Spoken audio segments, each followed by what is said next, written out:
warahmatullahi wabarakatuh.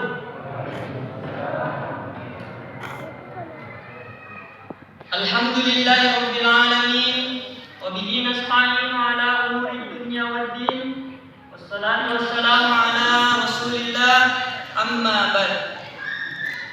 Alhamdulillah, pada malam hari ini kita masih diberikan nikmat oleh Allah untuk kembali menunaikan ibadah di bulan suci Ramadan, bulan yang penuh berkah, bulan dilipat gandakannya amal ibadah, bulan diampuninya dosa-dosa kita, kemudian bulan yang mana di dalamnya merupakan bulan diturunkannya Al-Quran.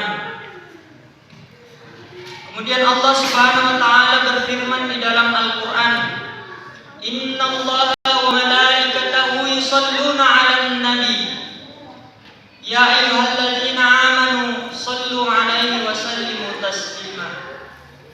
Sesungguhnya Allah dan para malaikatnya berselawat kepada Nabi. Maka wahai orang-orang yang beriman, berselawatlah kepada Nabi dengan sebaik-baik selawat. Hadirin jamaah sekalian yang insyaallah dirahmati dan dimuliakan oleh Allah Subhanahu wa taala. Tidak terasa kita sudah berada di akhir-akhir bulan suci Ramadan.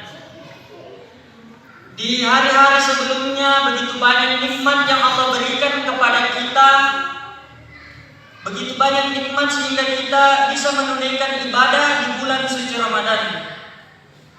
Begitu banyak nikmat yang Allah berikan kepada kita sampai hari ini, yang mana jika semua nikmat yang Allah berikan kepada kita ingin kita hitung, maka kita tidak akan mampu untuk menghitungnya. Dikatakan jika seluruh air lautan yang ada di dunia digunakan sebagai tinta, kemudian seluruh ranting yang ada di dunia dijadikan sebagai pena, kemudian dedaunan yang ada di seluruh dunia digunakan sebagai kertas untuk mencatat seluruh nikmat yang Allah berikan kepada kita, niscaya kita tidak akan mampu dan tidak akan cukup untuk menghitungnya. Karena Allah Subhanahu wa taala menjelaskan, wa in ta'uddu ni'matallahi la tuhsuha. Dan jika kita ingin menghitung nikmat Allah, niscaya kita tidak akan mampu. Karena memang nikmat Allah Subhanahu wa taala itu bukan untuk dihitung, namun nikmat Allah itu untuk disyukuri. Sebagaimana yang Allah jelaskan, la in syakartum la azidannakum. Bersyukurlah atas nikmatmu, niscaya aku akan menambahkan nikmat yang aku berikan. Jadi nikmat yang Allah berikan itu bukan untuk kita hitung, akan tetapi untuk kita syukuri. Dari sekian banyaknya nikmat yang Allah berikan kepada kita, ada 3 nikmat besar yang harus senantiasa kita syukuri dan selalu kita memohon kepada Allah agar ketiga nikmat ini senantiasa diberikan kepada kita. Yang pertama yaitu nikmat kesehatan.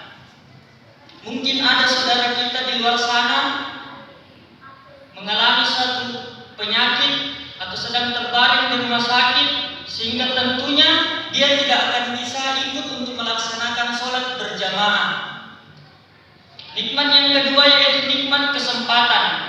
Mungkin ada saudara kita di luar sana tidak sakit, sehat-sehat, namun ada kesibukan lain, tentunya juga tidak bisa ikut melaksanakan sholat berjamaah.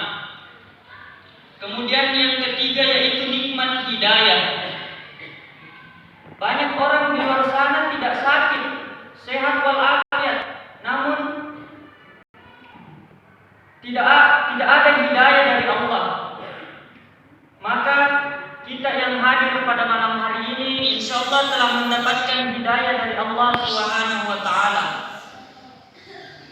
Maka olehnya itu kita harus senantiasa mensyukuri atas apa yang Allah berikan kepada kita. Salah satu cara untuk mensyukuri nikmat Allah yaitu dengan mempergunakannya dengan sebaik mungkin.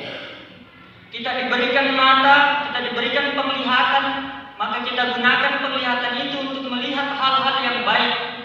Kita diberikan telinga untuk mendengar, maka kita pergunakan untuk mendengarkan hal-hal yang baik. Kita diberikan mulut untuk berkata-kata, maka ucapkanlah hal-hal yang baik. Kita diberikan waktu pada bulan suci Ramadan untuk memperbanyak amal ibadah, maka kita pergunakan waktu itu sebaik mungkin untuk memperbanyak amal ibadah. Salah satu amalan yang dianjurkan pada bulan suci Ramadan yaitu membaca Al-Quran. Karena bulan suci Ramadan merupakan bulan diturunkannya Al-Quran. Syahrul Ramadan allazi unzila fihi Al-Quran. Bulan Ramadan merupakan bulan diturunkannya Al-Quran. Mengapa dikatakan bulan suci Ramadan merupakan bulan diturunkannya Al-Quran? Padahal yang kita tahu bahwa Al-Quran diturunkan secara berangsur-angsur selama kurang lebih 22 tahun. Namun kenapa dikatakan bahwa bulan suci Ramadan merupakan bulan diturunkannya Al-Quran? Ternyata Al-Quran turun 2 periode. Yang pertama dari Lauhul Mahfuz ke langit bumi, itulah yang turun pada bulan suci Ramadan. Kemudian dari langit bumi diturunkan kepada Rasulullah melalui malaikat Jibril secara berangsur-angsur. Olehnya itu, di bulan suci Ramadan ini, marilah kita memperbanyak amalan dengan membaca ayat suci Al-Quran. Luar biasa pahala yang diberikan ketika kita membaca ayat suci Al-Quran, yang mana ketika kita membaca satu huruf, maka kita akan mendapatkan satu kebaikan. Dari satu kebaikan itu akan dilipat gandakan menjadi 10. Ketika kita membaca alif lam mim, tidak dikatakan alif lam mim itu satu huruf, namun alif satu huruf, lam satu huruf, mim satu huruf. Kemudian dilipat gandakan menjadi 10, maka kita akan mendapat 30 kebaikan. Baru satu ayat, bagaimana jika kita membaca satu halaman? Bagaimana jika kita membaca 1 juz, 2 juz, atau bahkan kita bisa mengkhatamkan dalam bulan suci Ramadan? Luar biasa pahala yang kita dapatkan. Akan ada suatu masa di mana kita akan terbangun dalam keadaan sendiri, dalam keadaan gelap, tidak ada teman, tidak ada siapa-siapa. Namun Al-Quran akan datang bersama kita untuk menemani kita, memberikan cahaya. Sebagaimana sabda Rasulullah, "Iqra al-Quran fa innahu ya'ti yaumal qiyamah syafi'an li ashabi." Bacalah Al-Quran, karena nanti pada hari kiamat akan datang memberikan pertolongan. Di mana suatu hari nanti ketika kita dibangkitkan, semua orang kabur akan berlarian mengurus urusannya masing-masing. Yauma yafirrul mar'u min akhihi, saudara-saudara kita akan berlarian, wa ummihi wa abi, bahkan ayah dan ibu kita akan pergi berlarian, wa sahibatihi wa bani, bahkan sahib kita, anak-anak kita juga akan pergi lari untuk mengurus urusannya masing-masing. Namun siapa yang akan datang menemani kita, yaitu Al-Quran, yaitu para pembaca Al-Quran yang ketika di dunia dia senantiasa membaca ayat suci Al-Quran. Maka pada bulan ini marilah kita memperbanyak membaca ayat suci Al-Quran. Ada suatu kisah seorang anak yang merupakan anak orang kaya. Dia tinggal di rumah yang sangat besar, mewah, megah. Dia bisa membeli apapun yang dia mau dari orang tuanya. Namun ketika anak itu ulang tahun, dia ditawari oleh ayahnya dan ibunya untuk membeli apapun yang dia mau. Dia ingin mobil, pasti ayahnya akan belikan. Dia ingin motor yang mahal, pasti dibelikan. Dia ingin handphone yang paling mahal, pasti akan dibelikan. Namun apa jawaban anaknya? Dia menjawab kepada orang tuanya, dia hanya ingin terbebas dari kuburan yang gelap gulita. Padahal anak tersebut tinggal di rumah yang besar, yang megah dan mewah. Setelah ditanya, kenapa engkau menjawab seperti itu? Ternyata anaknya paham bahwa rumah yang tidak pernah ditempati untuk membaca Al-Quran, tak lain tak bukan sama halnya seperti kuburan yang gelap gulita.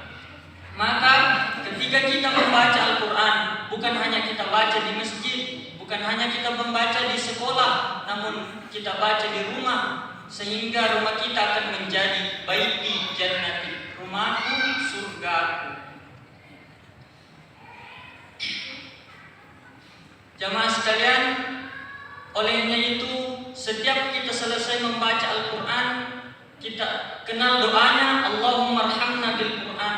Ya Allah, rahmatilah kami dengan Al-Quran. Waj'alhu lana imama, jadikanlah ia penuntun buat kami. Wa nura, jadikanlah ia cahaya buat kami. Kita baca di rumah menjadi cahaya di rumah. Kita baca di masjid menjadi cahaya di masjid. Kita baca di tempat kerja akan menjadi cahaya di tempat kerja. Olehnya itu marilah pada bulan suci Ramadan ini mudah-mudahan kita diberikan senantiasa diberikan kesehatan, kesempatan dan hidayah sehingga kita senantiasa bisa memperbanyak amal ibadah kita di bulan suci Ramadan ini. Kita bisa mendapatkan syafaat Al-Quran di hari kemudian. Mungkin itu saja dari saya. Allahumma arhamna bil Quran, Allahumma arhamna bil Quran, Allahumma arhamna bil Quran. Wa bihi nasta'inu ala umuri dunya wad din. Hadanallahu ila sabilis salam. Wassalamualaikum warahmatullahi wabarakatuh. Waalaikumsalam.